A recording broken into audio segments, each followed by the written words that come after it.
This week, we're back in theaters to explore the alleged final chapter of films exploring the lives of famed paranormal investigators. In 1973, the Smurl family moved into an old duplex in West Pittston, Pennsylvania. And what started with small annoyances like tools vanishing, lights flickering, foul odors wafting through the halls, soon escalated into violent disturbances that left both people and pets injured. Now, more than a decade later, Ed and Lorraine Warren began investigating what they called one of the most confounding cases of their career. Slated to be the last entry featuring the Warrens, this film marks the closing chapter of a series that began in 2013 and grew into one of the most successful horror franchises in modern cinema. This week, we're talking about The Conjuring: Last Rites. What's your favorite scary movie? Greetings and salutations, and welcome to Hacker Slash. My name is Kris. I'm your friendly neighborhood slasher enthusiast. This week, I'm joined by the classic horror connoisseur, Sean. Don't slap me with cheese. And the paranormal paramour, Binx. Who are you going to call? What were you both expecting going into this? As a big fan, as we all know, very, very, very well, I was really hoping and expecting for some nostalgia. I wanted some good jump scares. I really wanted this to be better than Conjuring 3 because as we most recently revisited it, I realized I didn't really like that movie as much as I thought I did or should, I guess is maybe the better way to put it. So I just wanted it to be better than the last. I'm craving the feeling that I got when I watched The Conjuring for the first time. And that's a very high bar, but it's a conclusion of a franchise that has meant so much to me. You know, both Vera Farmiga and Patrick Wilson are huge. Them being the Warrens is a huge part of horror. And just to see them concluding their roles as the Warrens is very it's heartwarming, it's bittersweet. So I just wanted to feel like all of the emotions going into this. And if at the very least, maybe not the best plot in the world, I just wanted some good old Easter eggs. I know, maybe cliche, maybe it's too much to ask and something that you don't really typically want in a final installment, but I just wanted to chase that love all over again. I can't believe it's over, folks. Yeah, it sounds like you really just wanted a victory lap of the Warrens. You really wanted them to just land the plane. Nothing fancy, nothing crazy. Just put this baby down on the ground and let the one guy in the back of the plane start clapping. Absolutely, Kris. You nailed it. I really did. Because, listen, not anything against the director as well, but Michael Chavez, so far, what he's done, not my favorite, So that's the other part to it, too. I just wanted us to get there safely. Let's land this plane, like you said, and let's just conclude what is a great feat for both of these actors, playing these parts for well over a decade now. Yeah, that's pretty cool. I mean, I'm not as passionately into this franchise as you are, and maybe even less so than you are, Sean, but I thought that this might be more of, let's say, a return to form. I enjoyed the previous Conjuring movie. However, hearing everybody's take on it, knowing the reviews and the perception of the movie that's out there, it was feeling like one of those moments where, okay, if this is going to be it, we got to go all out.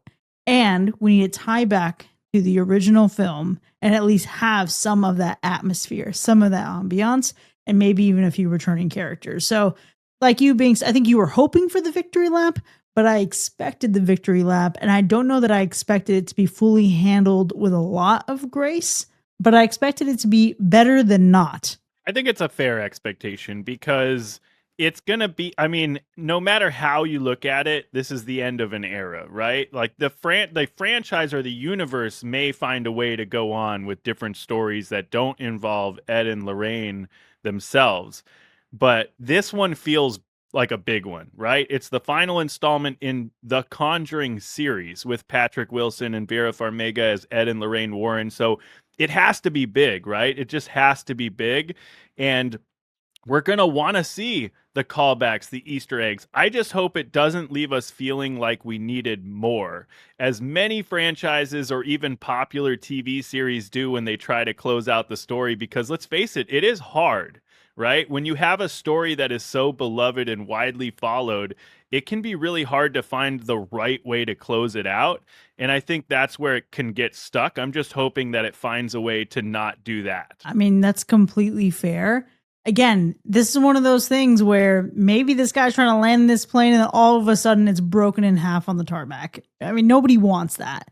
But for a movie where you walk in so much wanting to make sure no one is left wanting more, may I just say, and this is going to be, I think, a little deceptive because I have a lot of things to say about this movie.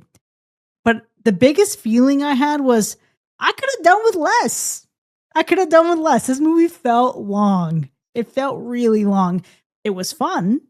And while I found myself still invested in the characters and invested in the story, I found myself feeling like this imbalance of where we were spending the time in the movie. And while there were some scares that really got other people in the theater, I found myself just feeling like, all right, okay, cool. Oh, it's still going. Yeah, it had to find a way to. I see exactly what you're saying, and I agree to an extent, right? I think it felt like it was dragging on when we got towards the end, like the very end. That's where it really hit me the most there, that feeling of just kind of being a little bit too long, maybe needing to trim it down a little bit. But I feel like I understand also kind of where you're going, because they were essentially trying to tie in some heavy story, right? Like you are trying to tie in a lot of things going on. You've got this family that we're focusing on, the Smurl family, right? It's a hard name to say, folks. The Smurl family, right? And then you've got the Warren family, and there's just a couple of things going on, and you got to do that in like a feature-length runtime. So it gets a little bit tough, and I totally get that. But there is something to be said about how the Conjuring movies leverage the real cases of Ed and Lorraine Warren, which I feel like the thing about the Conjuring movies is that they play off of these actual cases, right? Knowing that even just an ounce of a story like this is true can leave you feeling a little bit of that fear that you may not normally get from like other horror movies, right? So I feel like it makes it feel a little bit more scary to the average viewer. I think it would in any case. Almost the same way as like a found footage movie could give you that fear, because there starts to be this question in your mind of like, is this reality? Did this happen? Did this not, kind of thing? Obviously two separate things, but I think definitely there is that aspect that comes with these Conjuring movies. You know, I just want to jump in for a brief moment to tell you that the funnest game I played watching this movie, and I actually clocked this as we were watching the previous one, I thought, how much more fun would it be to just watch these movies and then try to think about the ordinary, mundane fucking things that happened that would like that this movie is sensationalizing. We'll talk about it more in the spoiler zone, because there's an end scene in this movie where I was like, wow, this feels like my grandpa who used to like really just dress up all of his stories. You know what I mean? Oh, yes. We're going to get into that stuff for sure. We certainly will. We certainly will. But I'm aligned with you both, because I also felt the same about the runtime. The pacing at one point was, a little bit draggy for sure. Placement of that, though, differs personally, Sean, because I think you've said that you felt it a little bit more towards the end. I felt it kind of like at the top, a little bit at the beginning, But the reality is that as I was, watching it or, and bought in, I didn't feel like I was falling asleep. I wasn't dreading for this to be over. I was thoroughly entertained. It's just something that I noticed. You can't help but to, right? And in reality, if I really took a moment to kind of reflect on it, you kind of needed that pacing to exist. This movie, to an extent, needed to be a little bit lengthy. It's the conclusion, folks. I keep saying it, but you want to wrap up all of the things as much as you can. Like you said, Sean, there are so many films and like plots that we need to kind of wrap up. We've got the lore that is Lorraine Warren specifically, and the relationship between Ed and Lorraine, especially where we left off in the previous film. Then we've got Judy. This is like the first time that we were really seeing their daughter at the forefront in this particular film. We've seen her obviously cameoed in other films, but nothing really major since Annabelle Comes Home. And then we've also got the actual case. So there's like three components here that you've got to mix up together. And then you've got the little cameos and Easter eggs that you were hoping for. So there's a lot jam-packed in a what is it, like 2 hour runtime, maybe a little bit over than that. So I definitely felt it a little bit, but I was honestly like really intrigued and entertained. I actually got very scared, which is great. That is the one thing I was really, really hoping for. And this does not match to Conjuring 1 or 2, but that's a very high bar. You know, Michael Chavez isn't James Wan, so it's a little tough to even compare, but it got decently close. So I'll take it. Oh, for sure. I definitely think that this film did a good job with like the scenery, the overall atmosphere. Really like makes you feel this movie in a way that like feels familiar to what we were getting in those early Conjuring films. Does it hold up like the exact same way? Maybe not, but you can definitely feel that presence there. I also really liked the way they captured like the wet, dirty look of those old coal mining suburbs of Pittsburgh. It was really, really well done the way that they captured the scenery and the atmosphere in this movie. But even just going back to like touching on, and I know we got to wait till the spoiler section, but even going back and touching on what you were talking about, Kris, and I did do a bit of research before going into this movie. So you're talking about how fun it would it be to like just think of all the normal mundane things that actually happened versus what they, you know, kind of told us what happened in this movie to make it very entertaining in Hollywood. I did a lot of research before going into this movie because coming out of the episode we recently did with the third installment, The Devil Made Me Do It, and knowing really nothing about that case, I was wanting to go into this one, I think, with more prior knowledge surrounding the case, and I found myself a tad disappointed by being able to call out the things that differed from the actual case, which was an interesting feeling to say the least. Mm-hmm. So yeah, it's a tough one. I mean, maybe to some people it wouldn't matter. And in this case, I feel like ignorance is bliss when you're watching these movies. Yeah. Absolutely. Yeah. Absolutely. I feel like this is actually the case that I maybe know the least about, but I did watch a documentary on Ed and Lorraine Warren that had come out. I think it's relatively recent, actually. It's on HBO Max. And they mentioned the Smurl case. I did a little bit of a refresher when I left the theater just to make sure that I remembered all the details right, because some of it you're watching and you're like, wait a minute. So if I had to say, that might be a little bit of a disappointment for me. Not even the disparity of the case itself, but the reality that we don't spend as much time with the Smurl family as you would expect for this being a film that is about a real life case, as all of the Conjurings are, right? But, you know, this is very different from Conjuring 3, where it was about a trial per se. This is like we're going back to the family setting, the family unit within a home, and there's not as much of it as you may expect, folks. So that part I was a little surprised by and also disappointed, because when we do get it, there is definitely some key differences that are very apparent if you even just did a quick Google search. For sure. And that actually was something that stood out to me. I wanted to do kind of like a cursory glance at the circumstances surrounding it and wanting to know, okay, how does their situation resolve or not resolve in real life versus what we're going to end up seeing? Especially because when you have what the Conjuring films do, which is they add in extra characters in the background that you know are probably going to be highly sensationalized to be able to add the drama, right? In the previous film, we had that with a vision of two young girls who went missing in another town. So I was curious to see how much of this would really take place in some kind of route of what this family claims happened to them versus what Hollywood is going to do to the picture.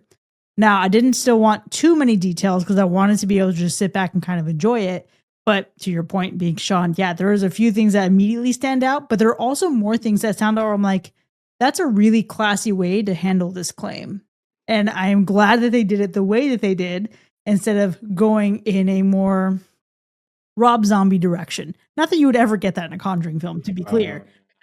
But there are aspects of the story that have the potential to be extremely gross.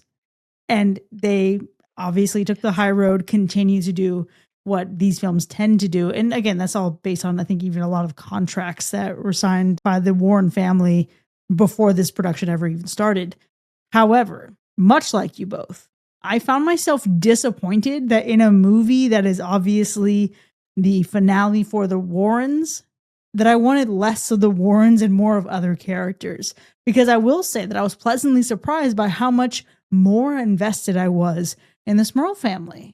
There was so much going on there, and I think the strength of the performances from the older daughters in particular really made me think, fuck, man, I want to see more of what's going on with them as opposed to like periodic check-ins. Yes.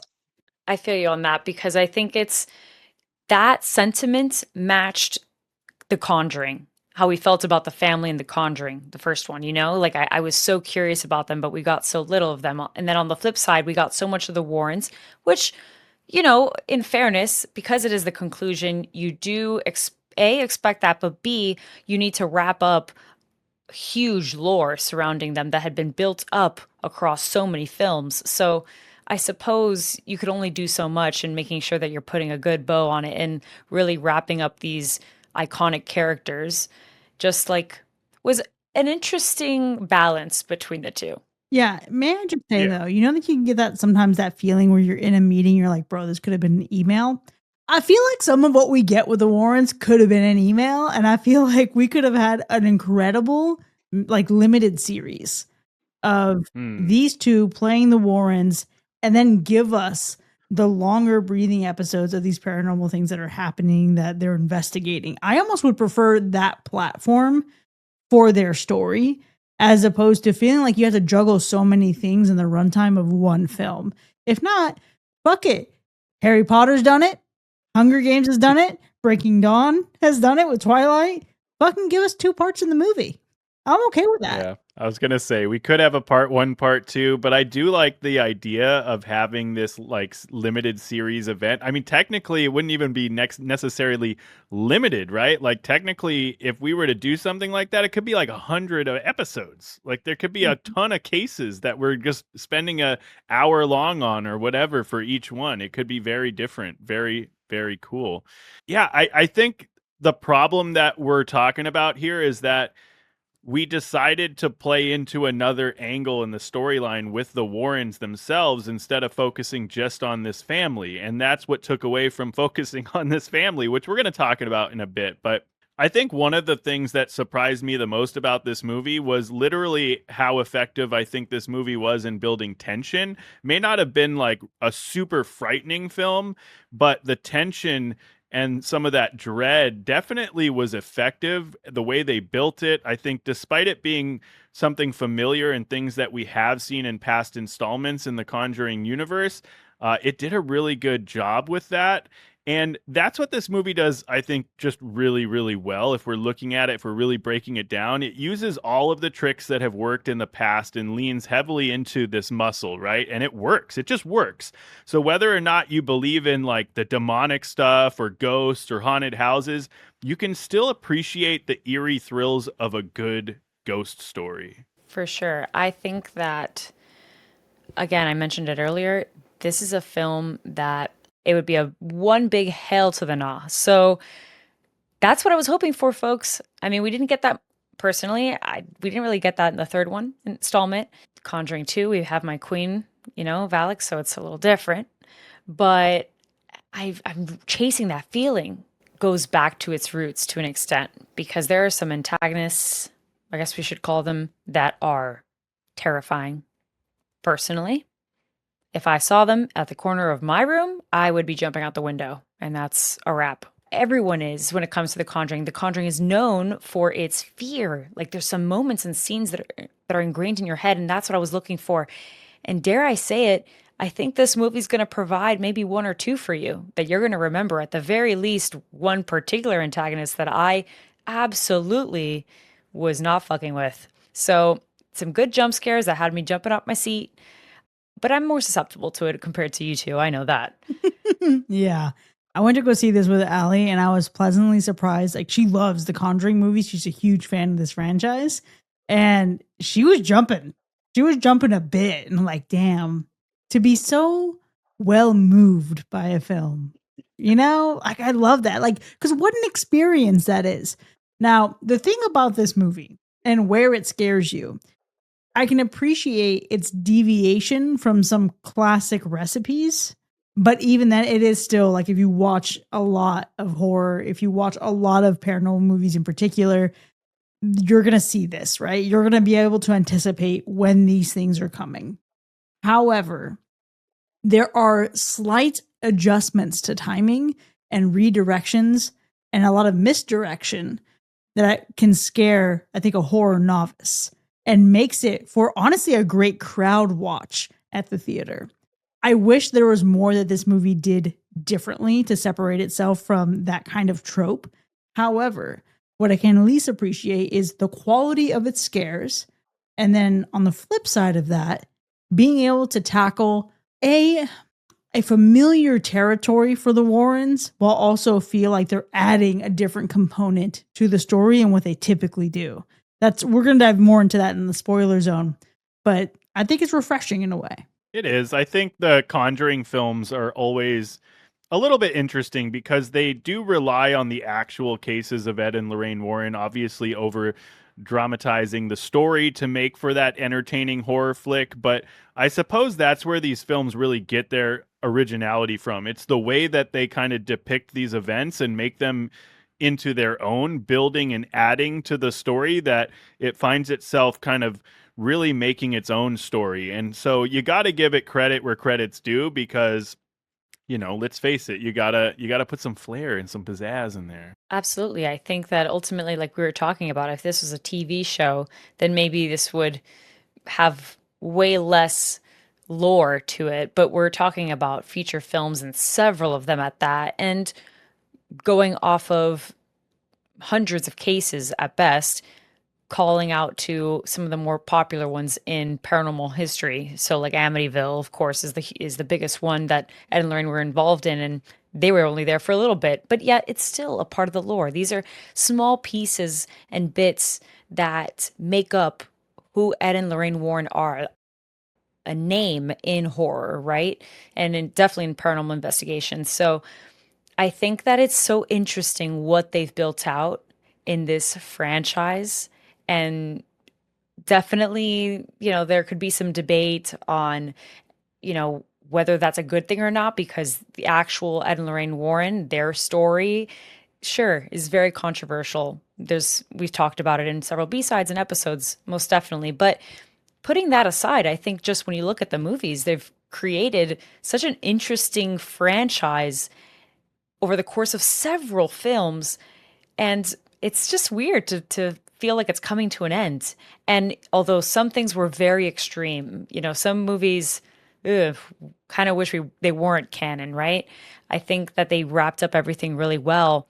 And that goes straight into, for me, I think like the ending, right? The ending of this film, I think, is a really nice, wholesome, in the weirdest way, like wholesome love letter, I think, not only to the Warrens as it pertains to this franchise and the films, but I think to the actors that play the Warrens, which is what made me feel weirdly like really emotional. I was getting like teary-eyed, not because the movie's going to make you cry. Personally, it didn't. I don't feel that deeply about these characters. I feel deeply about, Vera and Patrick. I think that I've followed them being the Warrens for so long that it's just like, their friendships. You've seen them in interviews. They care so deeply about each other. When they wrapped up shooting, they shared on their Instagrams. It's these little moments that I think make like films and us doing what we do, right? Talking about these films so like interesting, because this is like a close chapter in like real people's lives, filming this movie, For sure. Yeah, I feel like the ending, for me, much like the rest of the film, but even more so in the ending, is a departure from the actual case and the events that took place. I think it would have been interesting actually if they stuck closer to the facts in this specific part of the movie, but it was also kind of funny for a couple of other reasons once we got to the very end, for reasons that we'll have to share in the second half when we can dive into spoilers, so stick around to find out about that. But yeah, it's kind of a mixed bag with the ending. I think it dragged on a little bit long. I think we could have taken out probably 5 to 10 minutes of that ending for sure. I don't know, maybe 10 minutes is egregious, but a few minutes at least. Yeah, there's plenty of room in here. And honestly, I think about earlier in the movie, there are some party scenes that we get where I'm like, could have done without this. You know what I mean? In retrospect, there's fat on this film to be trimmed. That is an opportunity. But it manages to arrive at its destination. Did it get there the fanciest way? Nah. Did it get there in a way that honestly had me nervous in the theater to be like, if they're really going to end this movie this way, what are they doing? Thankfully, they didn't. But this ending felt, again, if we go back to that plane, there's a little bit of turbulence in here for me in terms of like the experience. But looking around me in the theater, people had fun with this ending. And I think that's really all that it comes down to and what you should really care about in a film. I think while it may be long for me, it may be long for Sean, maybe long for Binx, maybe it's going to be just right for you. Now, I am excited to see how all of this translates into our ratings. But before we score this film, Sean, how would you describe the gore score? Well, there is a lot of blood in this movie, and some of you gore lovers out there might call it mouthwatering. There isn't a ton of overall gore in this one, much like the rest of the franchise, really, honestly. I mean, this might actually be the most gore in a Conjuring movie. I'm not really sure. But what's interesting is the fact that most of the blood in this movie happens in the kitchen for some reason, or areas around the kitchen for some reason. But regardless, this one might be a bloody good time. It's still only earning itself really a low gore score. And what about the animal report? Well, the animal report, on the other hand, does not have a great score. It definitely has a moment of animal abuse, most certainly. But luckily, no fatalities. So if there's a bright side to all of this, at least there's that. Yeah, you might get super concerned, but it might be all right. It'll be okay. It'll be okay. Mm. Well, let's go ahead and get into our ratings then. The Conjuring, Last Rites from 2025. Was it a hack or a slash? I'll just say this film, I feel like it wasted no time pulling us right into the chaos, right? I feel like either entities are tormenting the family very early on in this film. I think it sets the stage for this relentless haunting that builds a ton of tension fairly effectively in the movie. What I did love about this installment particularly was that we were brought right back to those haunted house vibes that made the original Conjuring film, I feel like, so effective. And this film, it may not be in this haunted house vibe the entire time, but it is full of spooky atmosphere. And this movie truly thrives on its ability to milk every ounce of dread from every creaky floorboard or dimly lit room. I feel like it just really does a good job with that atmosphere. But where this film really lands is in how it ties everything together, right? It gives Ed and Lorraine's story a real sense of closure, which is what we needed, right? Sometimes it's heartfelt, sometimes there's these chilling moments, but we do get this sense of closure, which I truly appreciate. And although it is a far cry from the actual events of the documented case, it does still feel like, you said it earlier, Kris, a return to form. It's that feeling of familiarity in its scares. It's satisfying in its execution, and it's solid enough to leave a really lasting impression on the franchise. And for me, it's a haunted house homecoming that put the right in Last Rites, because this one is a slash. Listen, I know that I have spoken this franchise's praises, not just the Conjuring film specifically, but in general. You know, I am a big fan of this whole MCU of it all, right? Like the Conjuring universe is very much like the Marvel Cinematic Universe at times. It's a lot of films. But like Sean said, I think that there's something to be said about landing this plane, like we keep saying, right? Wrapping up what is a very large and what could be an extremely convoluted, story and lore. There's so much that goes into this, both balancing real life cases, but also building up some curiosity about these characters to fill in the gaps in between. Because the reality is that these cases were either very, very short, maybe didn't have a lot of things actually going on. You know, if we actually saw a film of these cases play by play, it would be maybe a 30-minute episode at best. So, of course, we need to make this into a feature film. And that being said, I think when we transition from James Wan to Michael Chavez, those are huge shoes to fill. You know, James Wan is a huge name in horror. So I feel bad at times giving Michael Chavez a little bit too much heat because I wasn't too big of a fan of La Llorona or, even my most recent rewatch of Conjuring 3 just didn't hit. But this time around, I wanted to have those expectations high and maybe it fully didn't match, but it was there. I had a great time. I think that there was a great conclusion to these characters. And sure, maybe there's some things that I personally would have liked to have shifted a little bit more in terms of focusing more on the family, less on the Warrens. I think that there was respect at the table for these characters and the actors that play them that have spent years playing these characters. There's a lot of fun for those that love to watch these movies, little things that you're going to bite and chew on that you'll remember, little callbacks that are real clever, and maybe some that are a little ridiculous, sure, but I had a good laugh with it.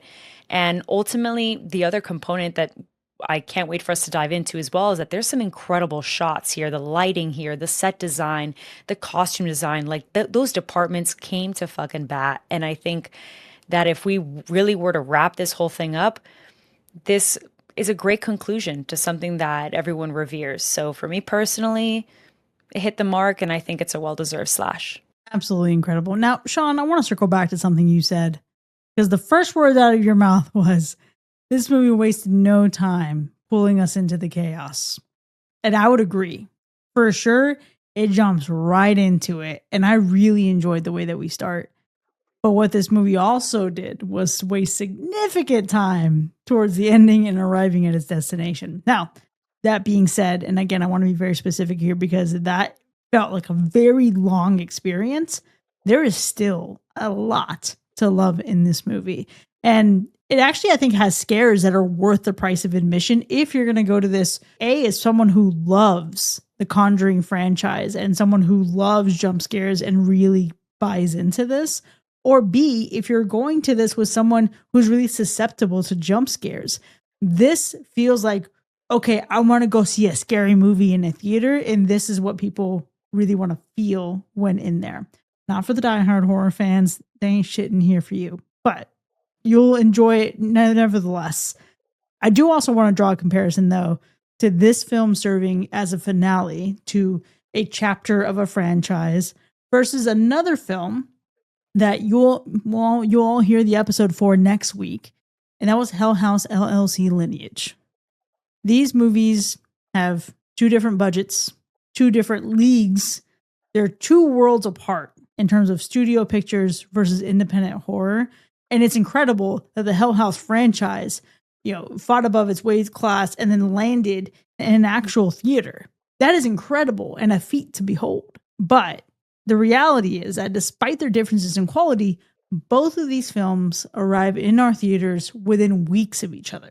And I want you to really understand the disparity here between the two stories, because where this movie shines is its well-executed conclusion in a way that reminds you where you've been without beating you over the head with it. And dare I say, it actually inspires you to want to watch the other films, which is impressive because I feel like every time I see a James Wan associated film, it is the exact opposite. It's too much lore dump, too many flashbacks, too many memories. This is a story that circles back in its own lore, but this walked a fine line. And a film that can do that and make me want to watch the rest of the franchise is worthy of a slash. So with that, The Conjuring Last Rites has earned a universal slash. Now, we still have so much more to say about this film. This is your chance to pause and go check it out. Then join us in the spoiler zone where we can really dive into the specifics. We'll be right back.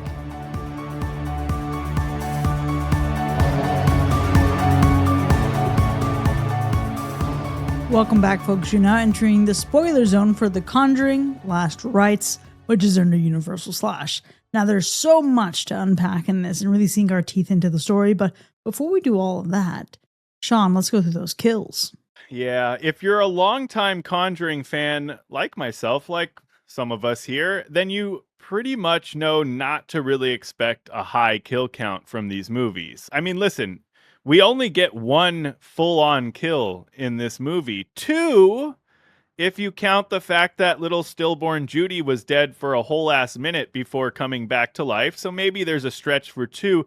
Three, if you want to be really gracious, and count Tony's alternate world where he is dead after getting shot in the face with a double barrel shotgun, because he did say in some alternate world, he is dead. I do think it's generous, for sure. I think we can just acknowledge for a moment, it's kind of a big deal for Warner Brothers to really be behind a movie that starts with a dead baby. I think that's crazy. And you see the dead baby for a while. Honestly, it was a very sweet moment. It was a super touching moment. And the second they put that baby back in her arms and she started praying, I was like, okay, this is actually pretty tender. Good for you, Lorraine. Good for you. However, it was just one of those where I'm like, damn, comparing this to The Witch where a baby gets eaten, the Warrens are really out here just bringing babies back to life. Man. It was kind of bold, though, to be just like in that moment in the scene for a while, just staring at that baby. I was like, oh, this is a little off for sure. But it was confusing because we knew they had a daughter already. You know what I mean? So you're like, was this like a baby we didn't know about? Was this, you know what I mean? So yeah. For sure. They hadn't said the name yet. So I was a little thrown off. I was like, wait a second. I don't remember this in the lore.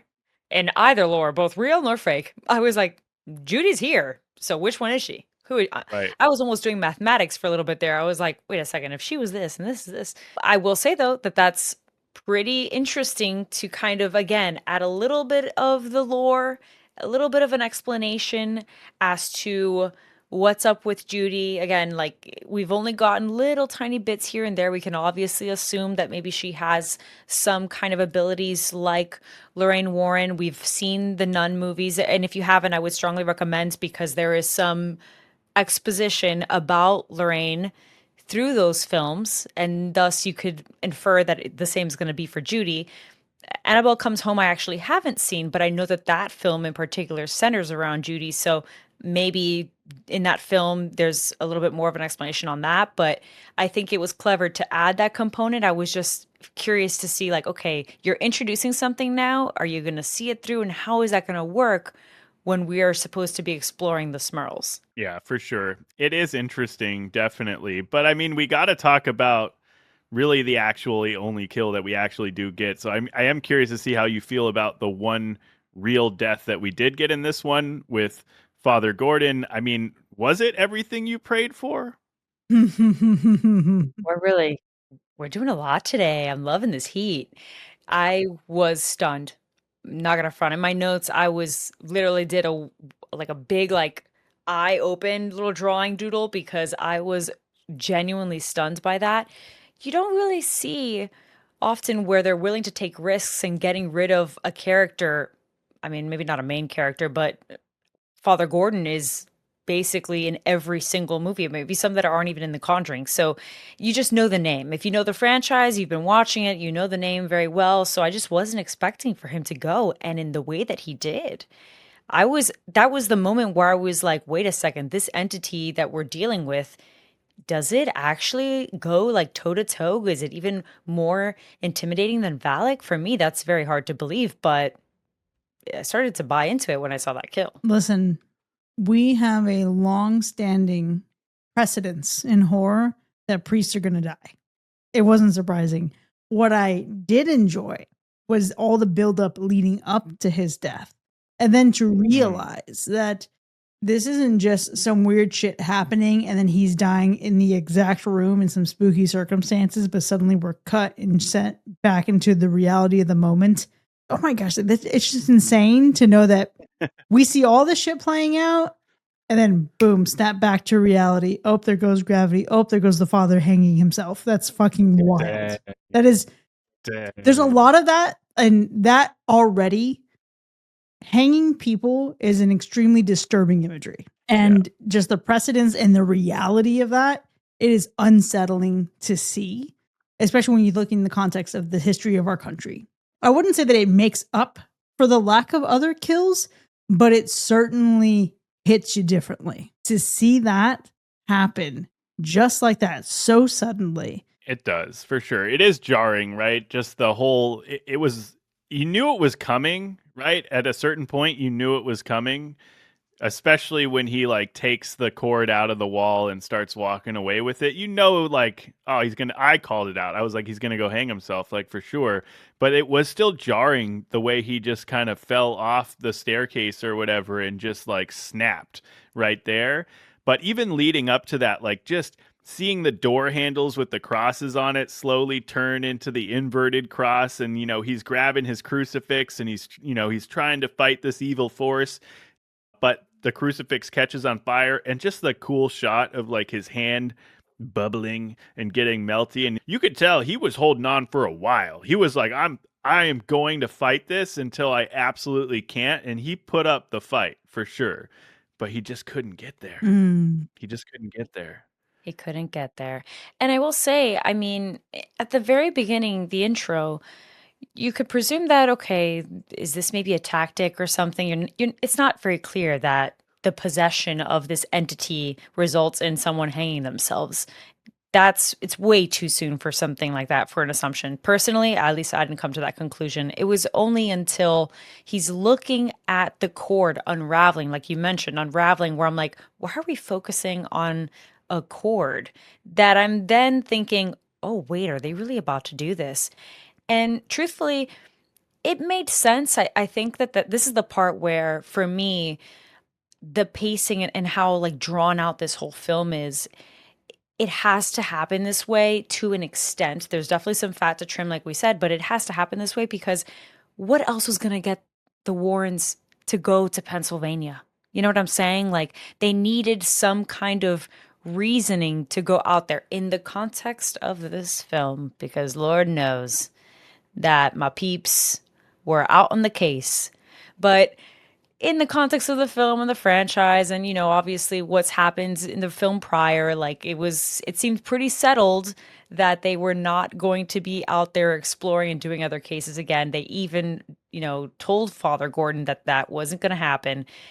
We need, typically, right, in these films, we need like a big loss to kind of motivate you to kind of leave. And even then, technically, they said, nah, son, I don't even care about you. I'm trying to get my daughter. Yeah, it's wild because especially when you get down to this reality that they honestly came to a point where they came out of retirement for one last heist. You know what I mean?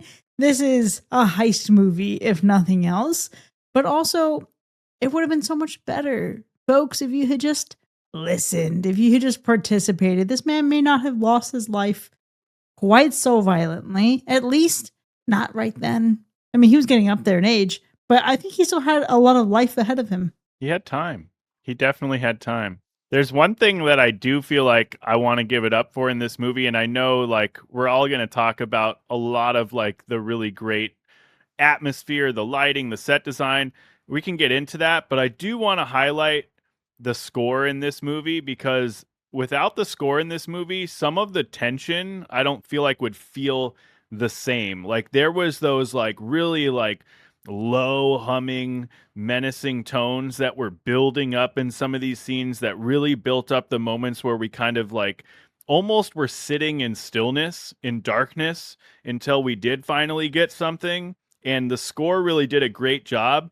But it's not even the score. Like, it was also the fact that they broke up some of this like really menacing low hums with some really great uplifting songs. Like, we were going into this tension building score, and then we're breaking it up with David Bowie. We're going back to this menacing score, and then we're breaking it up with Van Morrison. Like, we're hitting some really great songs in this movie, along with a really great score that added a lot of really great tension and dread to every scene, and it made the impact so much greater. Absolutely. I was thinking of you when I was watching it, because I was like, man, I don't know if we've really like touched on the score in the previous films when we've done our episodes. But when the music started playing, I was like, oh, Sean's going to love this. And it's off-putting because at the same time, we're also talking about the 80s at this point. Everybody loves music from the 80s. It is probably the best decade. So I think it's definitely off-putting. I loved it. I was a big fan of that. But for me, man, the lighting of this film was crazy. The warm lighting, especially in the scenes where Judy's possessed, and we've got the is it carousel, I guess, like the toy that's reminiscent of the first film with the little music box, right? But it's the shots Yep. of it's turning around, how that looks against Lorraine's face. My goodness, I was like, this is so eerie. It reminded me a little bit of Evil Dead Rise, some moments as well. Like that warm lighting when someone's possessed, the look on their eyes. Yikes. A big no. And also, I think as well, the large axe man. That's what I'm going to Mhm. call him. Does he have a name? I don't know. I'm gonna call him Large Axeman. I'm also probably gonna call him like Sinister Guy. The name is escaping me, but he definitely looked like the main guy from Bagul, right? But the warm lighting on against his face as well when he was in the basement, that was a big hell to the nah. No way. The lighting in this movie is absolutely incredible. And I'm so conflicted about where to give even more praise, right? It's in a lot of moments the way that lighting combines with cinematography to block out some incredible shots using reflections and playing off of the reflections that you do and you don't see. For example, earlier in the film, we have a younger Lorraine looking into a mirror, but we don't see the reflection that she sees. We see it in real life right behind her. It physically manifests. And I think that's such an interesting take on what they do in these films to take something that is alleged, something that is claimed, and then to pivot it right back into, well, if we presume it to be true, this is what it would actually be. But then in the rest of the movie, you get a lot of reflections and you have things breaking through that portal, breaking through that reflection and into the physical world, which I think is a really fascinating way to strike this up. But another element of this that I just really have to go on about is its casting. Because we know the Warrens, rock solid, steady, right? These two have brought these characters to life and added endearment where there isn't a lot of love outside of that, right? The first thing you hear is, wow, okay, renowned paranormal investigators. Oh my gosh, they were married forever. They're very devoted to each other, etc. You search one thing about these folks and you see all manner of sordid past and claims of not being who they say they are, claims of taking advantage of people in vulnerable moments, scamming people out of money. There's a lot of mixed bag on that, right? So for their performances to be so strong that you can look at this movie for them and not for the people who they're associated with, either way, I think that's a real big testament. In addition to that, though, the family in this film, specifically, I'm thinking about Heather and Dawn, absolutely incredible. The casting choices were just phenomenal, even to casting the younger Ed and Lorraine, because, I was gonna say, yeah, the young Ed Ed for sure, looked like young Patrick Wilson. perfect. Lorraine was interesting because I thought she looked more like a young real Lorraine, but I'm like, you missed out the chance to just get Vera's sister one more time back in this bitch. You know what I mean? Like that's what they should have done. But it would have been a True. reach, I think, I don't knowing think that so. she's in the Okay, nun. send it. It's fine. If Send it if anyway. he is in the nun and we got her eyes and we got those in Lorraine's eyes, we can get her sister to play a younger version of her because they're clearly descendants anyway. It doesn't matter. Nothing matters anymore, Binx. We could have done it. Either way, the actress that does portray a young Lorraine, phenomenal job. No, listen, I wrote down specifically that the actress that plays Dawn, bravo, queen, bravo, didn't expect it, certainly didn't expect it, but her specifically, I thought her performance was great. The Smurl family in general, just their vibe was strong, but I feel like Dawn and Heather for sure, like they something about them, their performances, the way that they played off of each other, but specifically the monologue that Dawn gives at the table when she Mhm. is just like pleading someone to believe her, especially her father, like to get help.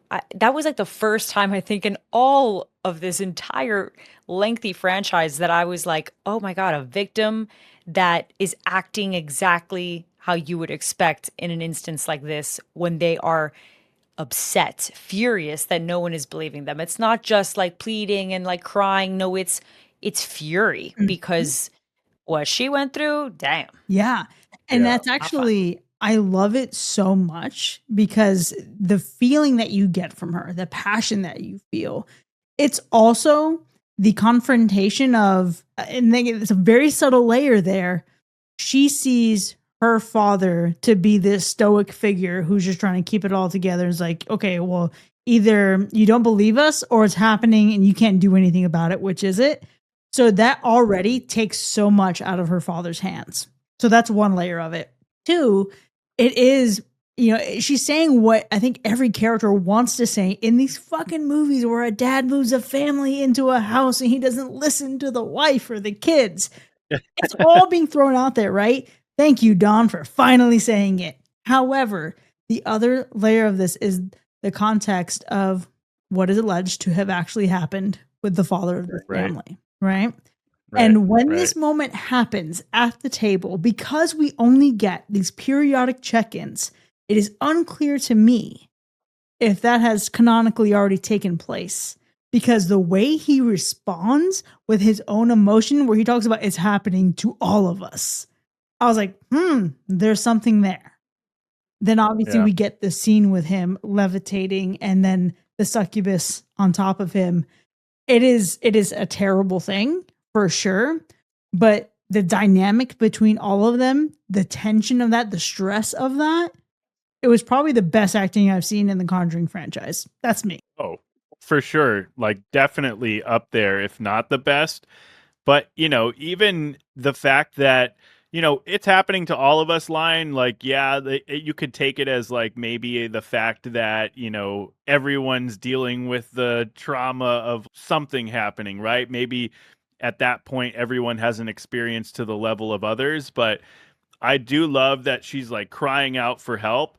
And it really did take him getting fucking attacked by this succubus for Mhm. him to finally be like, okay, let's try to figure some shit out here because there's something in the house, which kind of leads me to one of my favorite scenes because the fact that, oh man, like it was just really set up really well, and it does give you a perfect balance of not showing you too much but still being super creepy, right? Like you've got the whole classic jump scary thing, right? Like he's sitting in bed getting ready to lay down, takes his glasses off, the door slowly creaks open. It's that classic haunted house shit. He's trying to grab his glasses.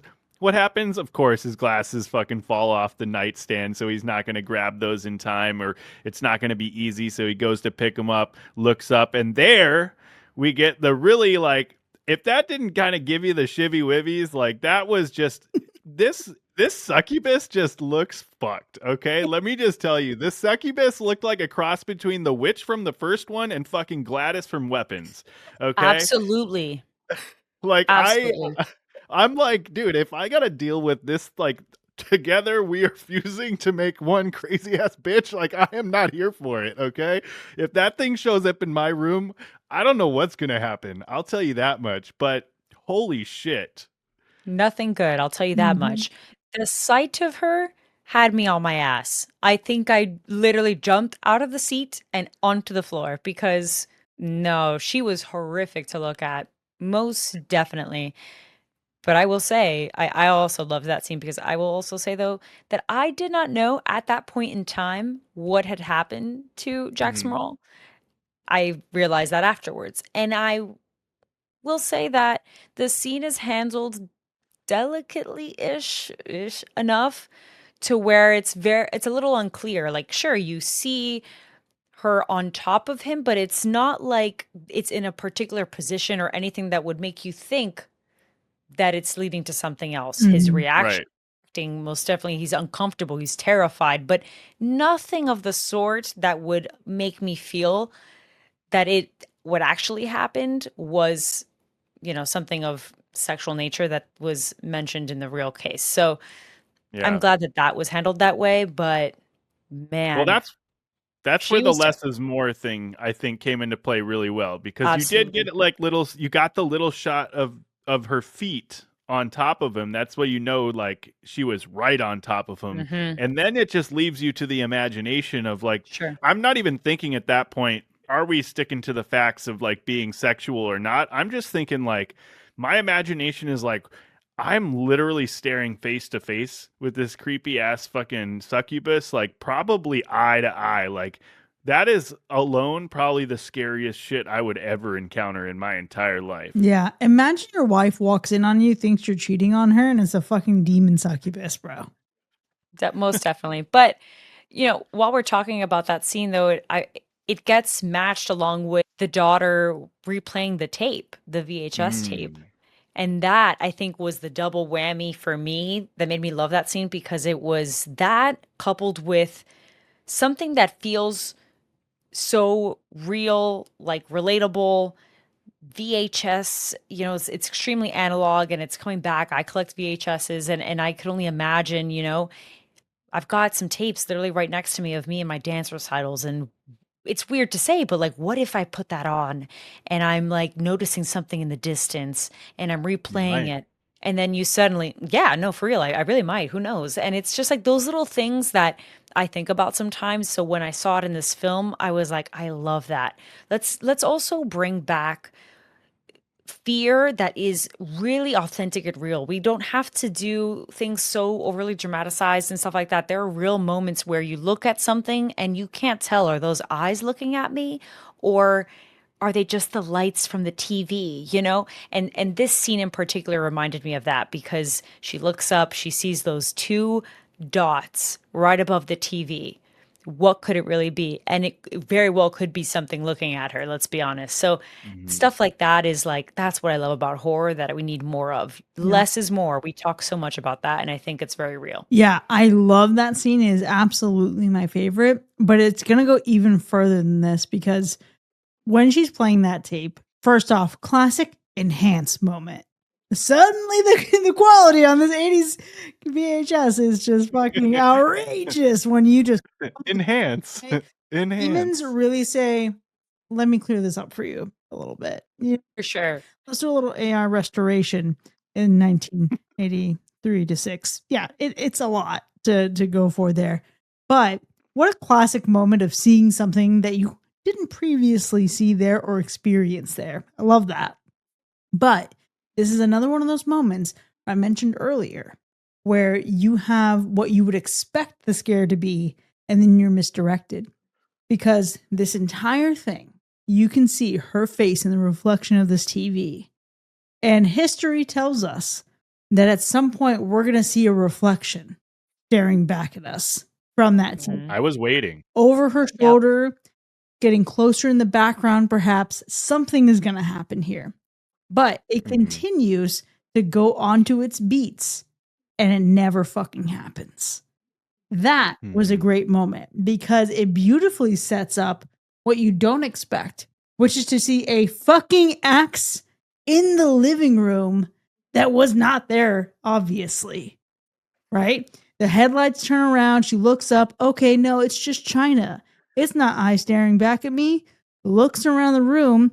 There's an axe. All of a sudden, you basically have the guy who was the Camp Nightwing killer in Fear Street coming right at you with that long ass hair.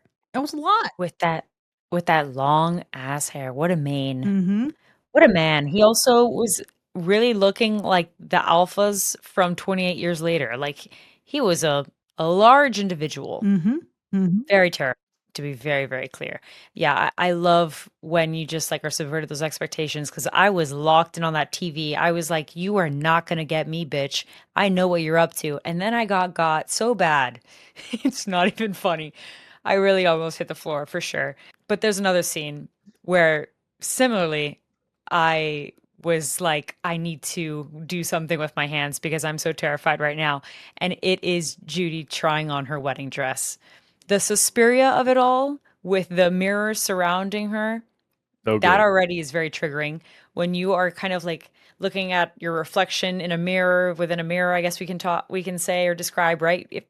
I hope that I described that well enough, because it's kind of like when you see just so many versions of yourself, but at the far distance, you see that you stand out. Like, you're not in the same pose.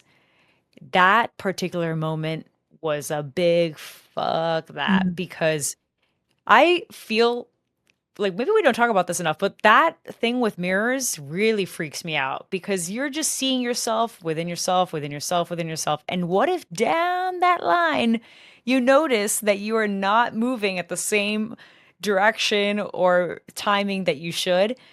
Again, I go back to, it's the small actual fears that people have. When you include that and you embed it into the film, that is very effective. But then it's also this lady, old ass lady, going under my dress Yeah. and saying peekaboo. Nah, Yeah, it was a No, we don't combination want of to a play lot of things that peekaboo. were a big no. yeah, looking for that Yeah. murder for sure. Okay, a couple things. One, we definitely explore the topic of mirrors and how fucking creepy they are so many times on this podcast. We talked about it, like, I'm thinking about old episodes like in Us. We talked about it, Mhm. a lot of the Candyman movies, etc. But Yeah. Binx, the other layer here is, if you haven't done the work in therapy to be able to even look at yourself in a regular mirror, imagine the shit that you're going to be in for, right? That's a lot. That's A real. lot going on. However, what I really appreciated about that scene was the fact that it wasn't all revealed to us in the trailer. Because as soon as she steps into that mirror room, I'm like, all right, Yeah. okay, she's gonna look at herself, she's not gonna be there, she can be turning around, da da da. We didn't see that old bitch underneath the fucking dress. We didn't get that. That was We weren't ready for that one. nah. That was good. That was good. Is it also kind of weird that I watched that scene and instantly, with that and the actual haunted mirror that we get, I actually just felt like watching mirrors? You know what I mean? Oh, I thought you were gonna say Oculus. Yeah. Meanwhile, I was I'm like, talking about mirrors, man. Come mirror. on. No, that's fair. That's fair also. But I was definitely getting Oculus vibes. The moment I saw that mirror, I was like, oh, I could okay. see that for sure. Yeah, Oculus / The Haunting, because true. the look of the babies or the little angels at the top, I was like, oh, well, that's a nice 100, little nod there. 100% for sure. But listen, also, I'll go ahead and say it. We got it in the trailers, but the scene with Lorraine facing like possessed Judy in the corner of the room by the chair we got it in the trailer, but like it was effective as hell. It was creepy. Just the way we're talking about, just the right amount of lighting. We got just the right amount of lighting right on her face that really kind of at first only showed you her eyes emerging from the darkness, and the way that she looked all possessed and shit. It was creepy as hell. She's singing that song. It's not okay. It wasn't okay. And I didn't like it at all, but I loved it. No, this is where I'm actually really glad that I didn't see the trailer. That just dawned on me. I didn't even know that was in the trailer. I actually don't think I even saw a teaser. The only thing I saw was their Instagram post when they wrapped filming, and I shed a little tear, and I was like, I'm fucking ready. It's my birthday week. I'm ready to Yeah. go. Your birthday week too, Sean. Like I know. we're both like, let's go. So that scene was incredible. The lighting I highlighted, of course, but I agree with you. Just the whole setup was just Yeah. not a good time, but was great. Are they trying to say in this movie that Judy has been possessed this entire time, or has been a part of it? Essentially, they're saying that she has been a part of this entire time, like since birth, right? Because the mirror came into play Mhm. while she was still in the womb of Lorraine. So is this the angle they're playing with here? Yeah, it sure seems like it, And here's the thing for me with this story. It was one thing when you're just making up completely fictional fucking people and doing this shit with, right? It's another when the Warrens' living, breathing daughter still on this earth, married to Tony, and you're saying she got possessed. Meanwhile, from her account, she wasn't even aware of what her parents did until she was much older. And she has a light version of the gift that she keeps at bay because she doesn't want to fuck around with any of that. Come on, guys. You're really going to make her the person, the central person being possessed? You're going to Amityville horror her, essentially? Yep. Come on, guys. Well, in fairness, because she's literally in the movie, she must have kind of been about it, though. She makes a cameo, so does Tony. I mean, I've got to say, she must have read the script, obviously, because it's, her parents' involvement, I would imagine. But I don't know how like actually like red tape they have to, go through with the Warren specifically, but she's in the movie. So I would imagine that she's cool with maybe You would herself imagine. being possessed Yeah. to an extent. You would imagine. And you know what? Good for her. But also, the creative license here is a little outrageous. It's a little outrageous. Sure. But hey, I think at the same time, like I said, like you also need to explain just a little bit of what's already been introduced. And there's some elements to, I guess, like Lorraine specifically that needed to kind of wrap up to an extent. And also with Ed, I think, because if the last film basically establishes like, Ed, if you keep fucking around and finding out, you're gonna die. And Lorraine, you have some crazy ass gift and you've seen all these visions and things where, your family's going to pay the price. You just kind of have Yeah. to wrap all those things up. I think that involving family and this whole central theme of love, love conquers all type thing is like very apparent and only grows as the films keep going. But I agree. I mean, to an extent, I was like, that's kind of bold to do, but I wasn't too mad at it. I think like it was an interesting touch and way to also explain why they would even go out of their way to help this family out when it's very clear that Ed would not make it through. And that's where I was a little disappointed as well by this film. I Yeah. obviously couldn't talk about it earlier because it would have been a spoiler, but this whole thing is supposed to be like what I assume to be a life for a life type of transaction, like to an extent, she begged for Judy to come back with this whole demon, obviously, right overhead.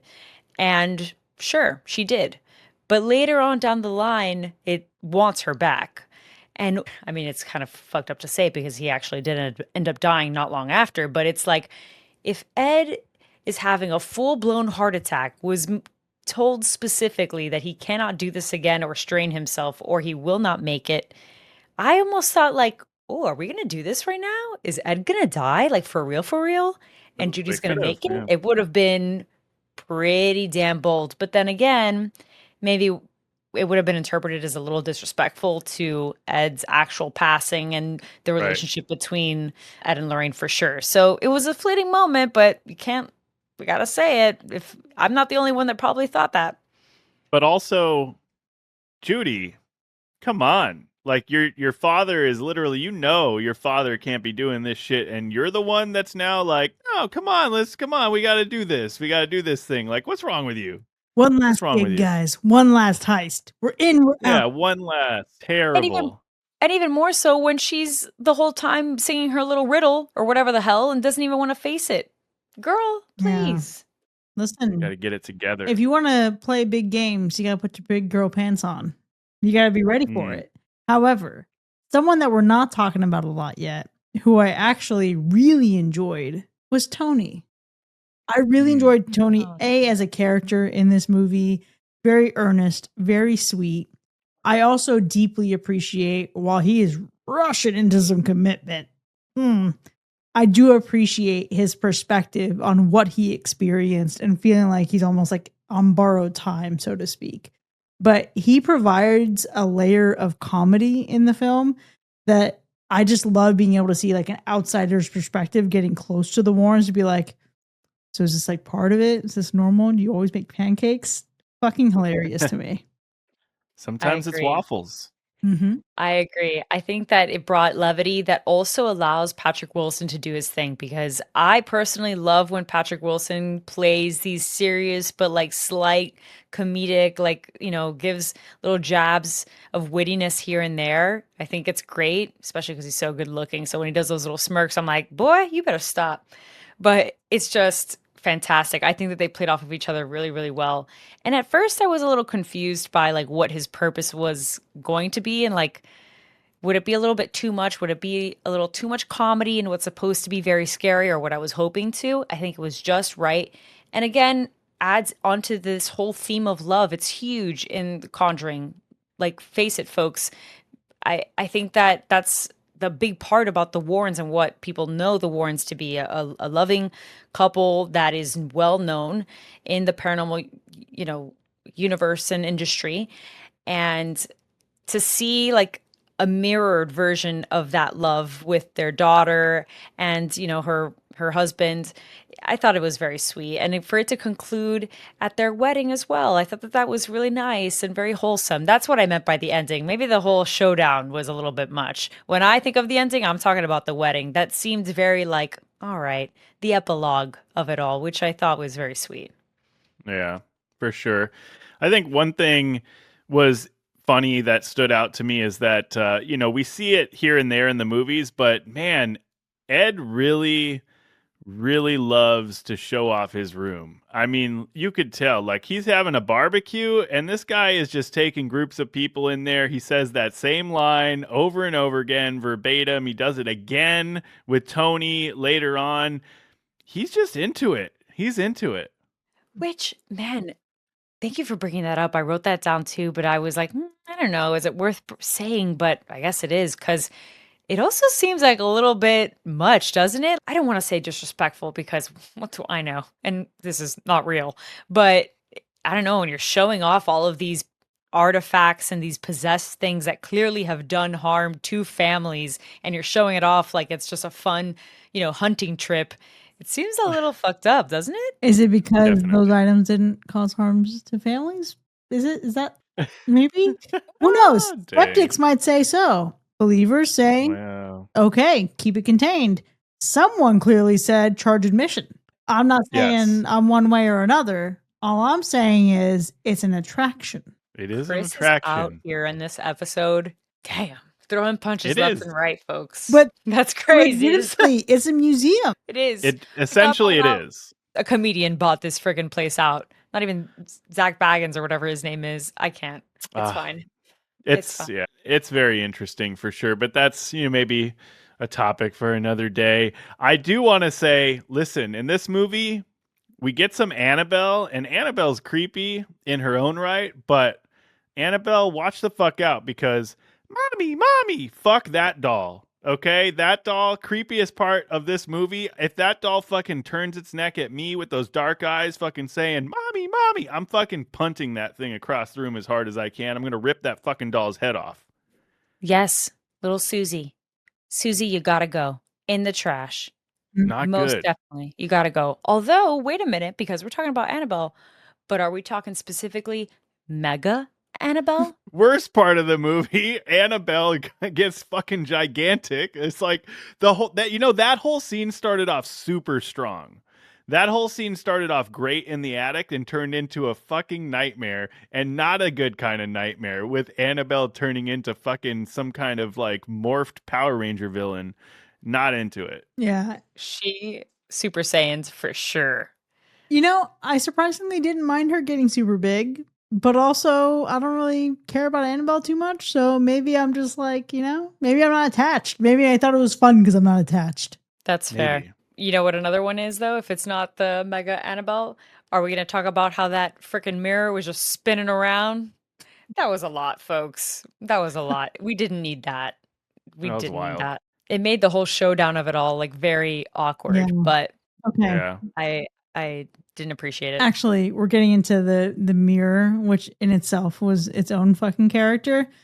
But I just Mhm. want to take for a moment because I was thinking again about like what are the mundane things that these people are doing.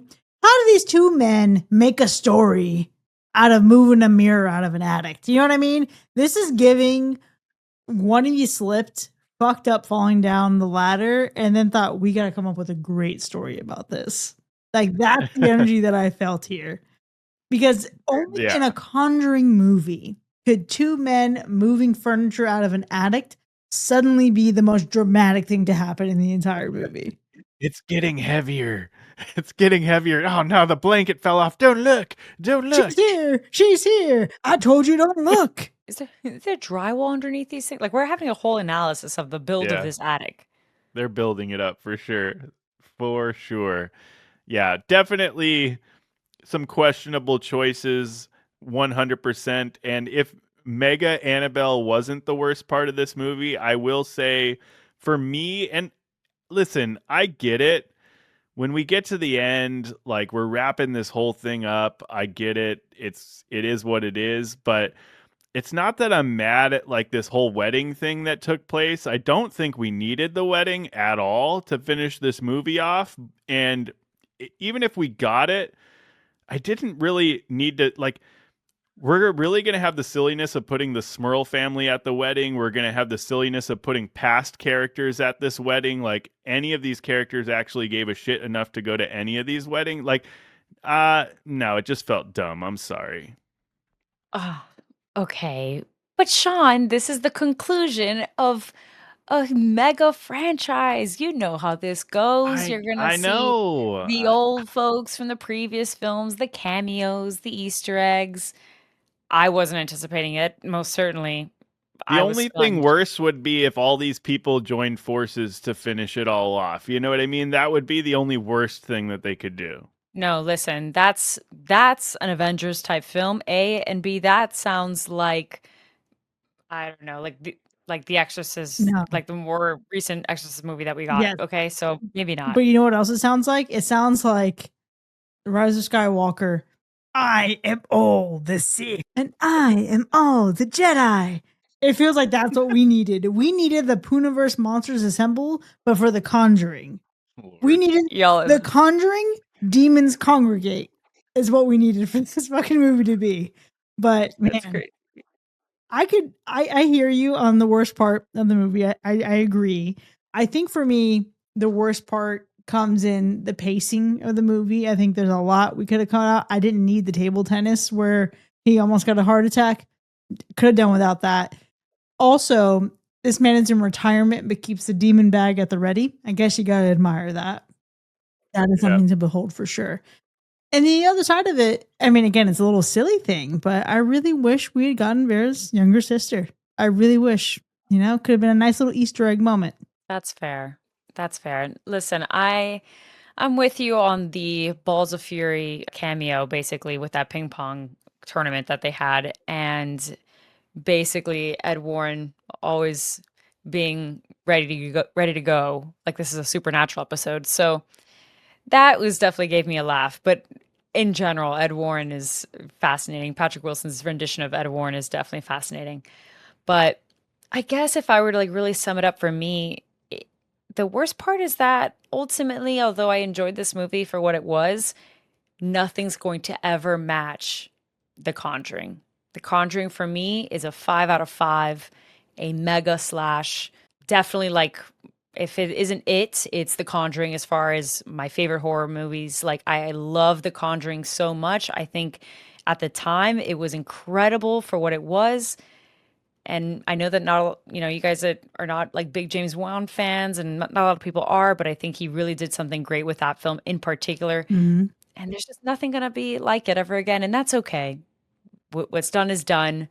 We'll always have The Conjuring. And so for me, I think that being said, there's still some rewatchability here because now it's concluded. Now I've come to terms with the fact that we're just not going to have that sentiment again. But what we can do is relive this whole massive world that they've built. And although it can be very convoluted and a bit extreme, and what the hell are we doing here? I think it's really fun to think about how this one movie that could have very much been a standalone. Yes, they had a ton of cases, but because of how controversial the Warrens are, it might have almost been wiser to just do The Conjuring and leave it at that, right? But they did more and more, and they built out each of these characters knowing, that there's some hostility surrounding them. And I think that it's a fun franchise to rewatch. So I'll definitely rewatch this one, maybe even definitely own it for sure. Yeah, I'm right there with you, Binx. I think the next time I watch this, it's going to be because I'm going to do a chronological viewing of the entire franchise, not in terms of release order, but in the way the story unfolds order. I think that'll be a really interesting way to digest everything. That does sound like a good time. Yeah, I'll definitely be watching this one again. I definitely want to do a binge Conjuring marathon, whether it's just the Conjuring 4-part series, whether it's the entire universe in chronological order, release order. I don't know how I'm going to do it yet, but I am excited to watch these movies. all together at some point in some kind of binge-worthy fashion. Well, I can't wait to see if our thoughts, opinions, and feelings on this film and the franchise change over time. But for now, there you have it, folks. The Conjuring Last Rites has earned a universal slash. Now, we've certainly had a robust discussion here. The conversation doesn't end here by any means.